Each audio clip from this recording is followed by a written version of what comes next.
এই বৃদ্ধ মহিলাটা জুয়া খেলার জন্য তার সোনার দাঁতটাকে বিক্রি করে দেয়, যাতে করে সে জুয়া খেলে অনেকগুলো সোনা জিতে কোটিপতি হতে পারে। কিন্তু সে যখন জুয়া খেলতে শুরু করে তখন সে চালাকি করে জিতার জন্য আসল গুটিটাকে সরিয়ে সেখানে একটা নকল গুটি পাল্টে দেয়। এরপর সে সুইচ অন করে তার নকল গুটিটাকে মেরে দেয়, কিন্তু সে তবুও হেরে যায়। কিন্তু ক্যাসিনোর লোকেরা যখন তার গুটিটাকে নিয়ে যাচ্ছিল তখনই বৃদ্ধ মহিলাটা চালাকি করে তার কানের ডিভাইসটাকে অন করে দেয়, যার কারণে তার গুটিটা একটা রোবটে পরিণত হয়ে যায়। এরপর সে ট্রে থেকে নেমে ম্যানেজারের কি কার্ড চুরি করে ডাস্টবিনে ফেলে দেয়। কিন্তু তখনই সেই বৃদ্ধ মহিলাটা ডাস্টবিনের মধ্যে লুকিয়ে সেই কি কার্ডের মাধ্যমে লিফটের মধ্যে ঢুকে যায়। কিন্তু যখনই বৃদ্ধ মহিলাটা তার প্ল্যানটাকে শুরু করে তখনই ম্যানেজার জানতে পারে তার কি কার্ড চুরি হয়ে গেছে। এজন্য সে জলদি করে চোরকে ধরার জন্য অ্যালার্ম বাজিয়ে দেয়। কিন্তু বৃদ্ধ মহিলাটা কোনো ভয় না পেয়ে তার পকেট থেকে লেজার পয়েন্টার বের করে লিফটের ছাদটাকে কেটে ফেলে। এরপর সে সেখান দিয়ে লুকিয়ে লুকিয়ে সোনা চুরি করার জন্য সোনার সিন্ধুকের কাছে পৌঁছে যায়। কিন্তু সে প্রথমে তার রোবটটাকে সিন্ধুক খোলার জন্য লেজারের ভিতর দিয়ে পাঠিয়ে দেয়। তখন তার রোবট সব লেজারগুলোকে অতিক্রম করে সিন্ধুকটাকে খুলে ফেলে। এরপর বৃদ্ধ মহিলাটাও তার গ্লাভস পরে লেজার ট্র্যাপের মধ্যে লাফ মেরে দেয়। তার গ্লাভসটা এতটাই মজবুত ছিল যে সেই স্পাইডারম্যানের মতো দেয়ালের উপর দিয়ে হাঁটতে পারত।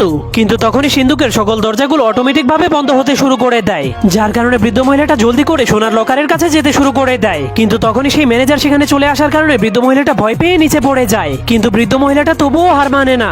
সে তার হাঁটুর উপরে ব্যথার মলম লাগিয়ে স্লিপ কেটে কেটে শেষ পর্যায়ে সিন্ধুকের মধ্যে ঢুকে যায়। কিন্তু তখনই সেই ম্যানেজার স্লিপ কেটে নিচে পড়ে যায়। কিন্তু সে তার ফিঙ্গারপ্রিন্টের মাধ্যমে সিন্ধুক খোলার পর দেখতে পায় সেখান থেকে কোনো সোনাই চুরি হয়নি, কিন্তু শুধুমাত্র সেই বৃদ্ধ মহিলার সোনার দাঁতটাই চুরি হয়ে গিয়েছিল। কারণ বৃদ্ধ মহিলাটা শুধুমাত্র তার সোনার দাঁতটাকেই চুরি করার জন্য এত পরিশ্রম করেছিল।